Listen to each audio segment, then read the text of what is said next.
just in the process of putting this together, and like the really neat thing about our arches right now, and the reason they come in parts, like they don't have to come in parts. We can make this out of 1 or 2 parts, but then it's hard to transport, whether you're picking up from our place or whether you're shipping it. It's just hard to transport unless you have a big vehicle. This is massive, so I don't even know how you would transport this in a single piece, maybe in a cube truck or something. Anyhow, the point is, the other thing that's neat, and we're just putting this together since it's not completely done, but the other thing that's neat over here is that you can't, like once this is connected, this isn't connected, this is, but you can't see any bolts. It's nice and smooth, and from a distance you can barely see the seam. And that's because at the back, and you can come and take a look here, oh shoot, is this kind of system. So there's a connection piece that connects the body pieces together. And I'm going to show you how to do this using the bolt and insert nut method. So come follow me. This one's still under production, that's why it's just that one piece. Normally we would take another piece and put it on the second section here, like that. So that it's under production. We're eventually going to do that. But come take a look over here. So this is how it works, and if you bought one of our instruction guides, well, it kind of explains it. You can't really feel it out, right? Because it's just text, just a couple pictures.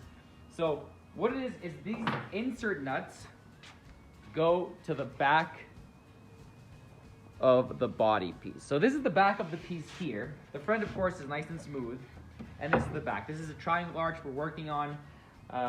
And so these are insert nuts. They're not going to go all the way through the wood.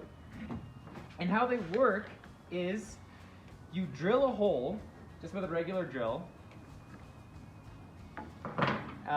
That's basically the diameter of this nut, a little bit smaller. And then this just goes right inside.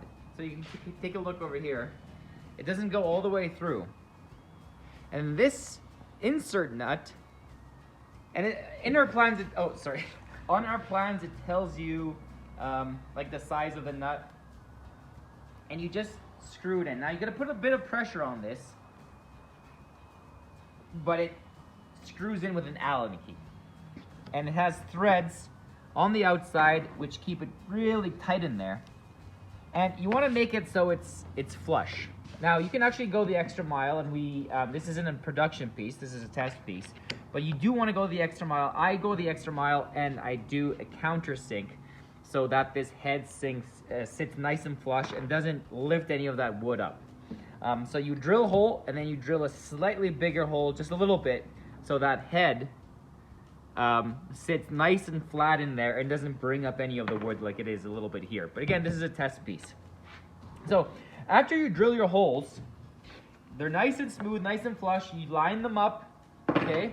And then you want to drill holes here that are just big enough for a bolt to fit through.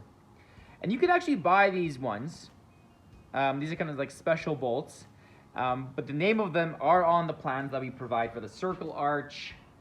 And we're making more of these like kind of compact, take-apart arches because they're super convenient. People like them. And especially if it's a big circle, how are you going to transport them? You need them in pieces. But you also want them to connect well together. So we have this piece here that you can cut out, you can CNC out, you can manually cut this out, whatever you do. But the point is, you drill holes that correspond to these holes. And the way I really do it is I drill one hole here, I put this on, I bolt it down, and then I drill the other holes. Again, not all the way through, but enough that I know where the marks are. Then I move this out, I properly drill these, I put the insert nuts, I put it back, and then I can put the other bolts through. Does that make sense? Again, there's a guide. This is just kind of an addition to that guide if you're really kind of wondering about this part. So, again, this bolt is long enough to go through here and then partially go in here. It won't go all the way through. And that's what really holds this piece. And let me get another one here. It was kind of like this. It's like even more drilled out so that it fits, so it just grabs a little bit more of that nut. And you'd be really surprised how strong this is using this method. Like it's, you only really need 2 holes. I've seen people do more.